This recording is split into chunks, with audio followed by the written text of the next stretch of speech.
Senior BJP leader और party के तमाम मोर्चों के इंचार्ज मनीष शर्मा ने दफा 370 और 35 का मामला मुसलसल उठाने पर डॉक्टर फारूक अब्दुल्ला को तनकीद का निशाना बनाया। जम्मू में पार्टी दफ्तर पर कई नौजवानों की पार्टी में शमूलियत के मौके पर न्यूज 18 से बात करते हुए शर्मा ने कहा कि एनसी, पीडीपी और कश्मीर नवाज दीगर जमातों को समझना चाहिए कि 370 अब माजी की दास्तान है, मुस्तकबिल में इसकी बहाली का कोई इम्कान नहीं है। शर्मा ने कहा कि यूटी के लोगों और खास तौर पर नौजवानों को 370 में अब कोई दिलचस्पी नहीं है, वो सिर्फ तरक्की के ख्वाह हैं। फारूक साहब ने कल बोला है, मैं उसकी निंदा भी करता हूं और मैं डॉक्टर फारूक साहब से भी, क्योंकि वो बहुत वरिष्ठ नेता हैं, उनसे अपील भी करता हूं कि ऐसे लोगों को झूठे सपने और लोगों में ऐसे फिक्राप्रस्त बात जो है वो ना करें, क्योंकि ये 370 दफ़ा आप जम्मू कश्मीर से दफ़ा हो चुकी है, ये वापस आने वाली नहीं है।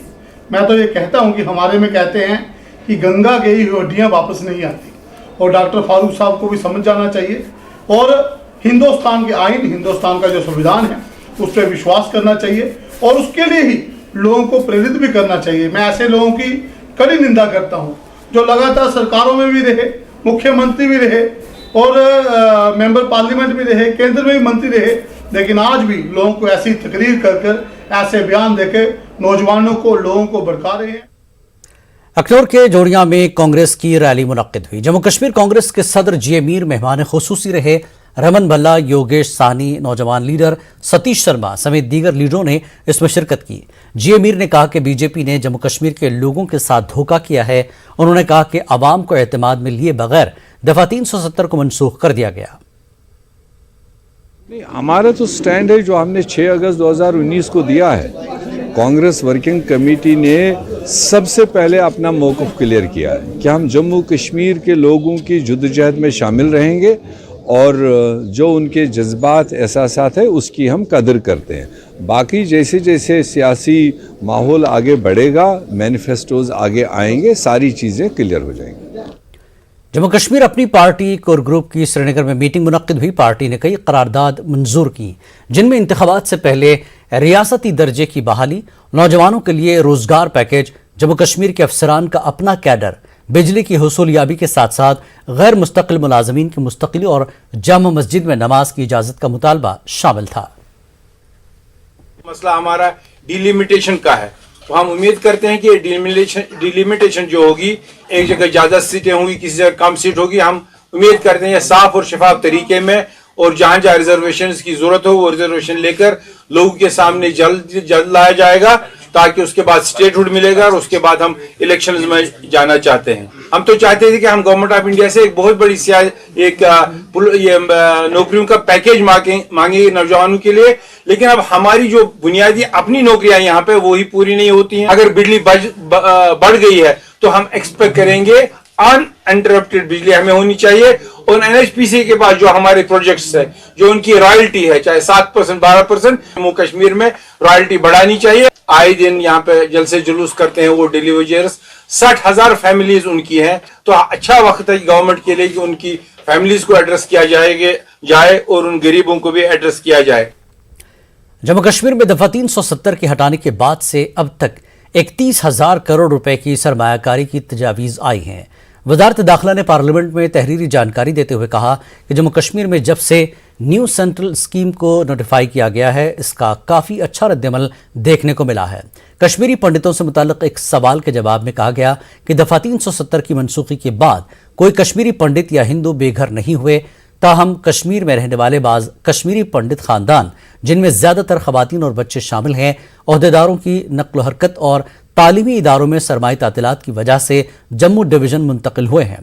हुकूमत ने जानकारी दी कि दफा 370 हटने के बाद 30 नवंबर तक कुल 366 मिलिटेंट मारे गए, जबकि 81 जवान शहीद हुए और 96 आम लोगों की जान गई।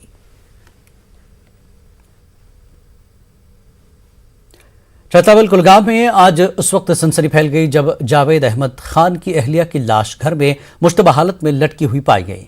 30 साला महलुका ने मुबैना तौर पर खुद को फांसी देकर खुदकुशी की है। महलुका की शादी हाल ही में हुई थी, वो डोडा की रहने वाली थी। पुलिस ने इस सिलसिले में केस दर्ज करके तहकीकात शुरू कर दी है। लाश का पोस्टमार्टम जिला अस्पताल कुलगाम में अंजाम दिया गया।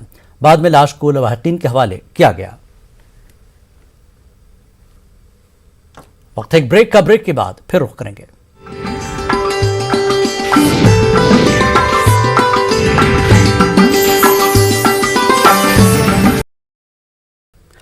कश्मीर न्यूज में एक बार फिर आपका खैर मकदम है। कश्मीर पावर डेवलपमेंट कारपोरेशन के चीफ इंजीनियर एजाज अहमद डार का कहना है कि आने वाले दिनों में शिमाली कश्मीर में बिजली की फराहमी में बेहतरी आएगी। न्यूज 18 से बात करते हुए डार ने कहा कि लोग अगर मुनसिफाना तरीके से बिजली का इस्तेमाल करेंगे तो उन्हें बेहतर बिजली सप्लाई फराहम हो सकती है। यह सच नहीं है कि यहाँ पे ईंट के भट्ठों में, लोगों के हमामों में बिजली के ब्लोवर चलते हैं। मेरे को तो ऐसी इंटीमेशन नहीं है। आपके ज़रिए अगर कुछ ऐसे आप केस आइडेंटिफाई करेंगे, we will definitely take action. Commercial hostel जो यहाँ पे है, उनके डोमेस्टिक घरेलू एग्रीमेंट्स हैं। I can not admit, but maybe there are instances inspection सुकार, तो इसीलिए और कुछ तो हमने कोई सामने आया आपके पास? हाँ, कुछ तो हमने पकड़े भी हैं। ऐसे इंस्टॉलेशन हमने पकड़ी हैं सिटी में ही, खासकर कि जो डोमेस्टिक में कनेक्टेड थे but without intimating to department, उन्होंने कमर्शियल चल रहा था, we have change them to commercial category. अच्छा, उनको चेंज तो किया आपने, लेकिन जो बीच में ये कैसे चल रहे थे? ये चल रहे थे कनाइवेंस से मुलाजमीन की। उनके जो लॉस ऑफ एनर्जी है वो बाज़ाब्ता उनसे रिकवर किया गया। उन मुलाजमीन से मैं एक मुलाजमीन से नहीं रिकवर किया गया, मुलाजमीन वायर इन्फॉर्म जो बेसिकली जिसने बिजली इस्तेमाल की थी उनसे वो रिकवर किया गया, कंज्यूमर से। तो जिनकी कनाइवेंस थी उनके खिलाफ उनको वार्न किया गया कि will stop there annual increment. आपका काम इतना नहीं कि आपने सिस्टम में बिजली डाल दी। मैंने जी 2800 मेगावाट डाल दिए। आपकी बिजली तब मानी जाएगी जब मेरे घर में आएगी जो फीस भरता है। सारे कंज्यूमर टू प्रोवाइडर बात करेंगे सीधे। मेरे घर में जब बिजली आई तो मुझे फीस लगेगी, नहीं तो मेरे पास है नहीं। मेरे पास शिकायत करने के सिवा और क्या ऑप्शन है? एक चीज़ है ना, जो आपका फीडर है जिस पर जितना आप मेरे को फिर वही बोलेंगे, आप जी बोल रहे हैं रजिस्टर्ड रोड, मेरे पास जो अवेलेबिलिटी है सिस्टम जिसके लिए डिज़ाइन है, मैं तो वही दूंगा ना। उसके बाद कंज्यूमर को भी देखना है, अगर मेरा रजिस्टर्ड लोड 1 ही किलोवाट है तो उसको एट अ टाइम गीज़र भी, एट अ टाइम ब्लोअर भी नहीं इस्तेमाल करना चाहिए।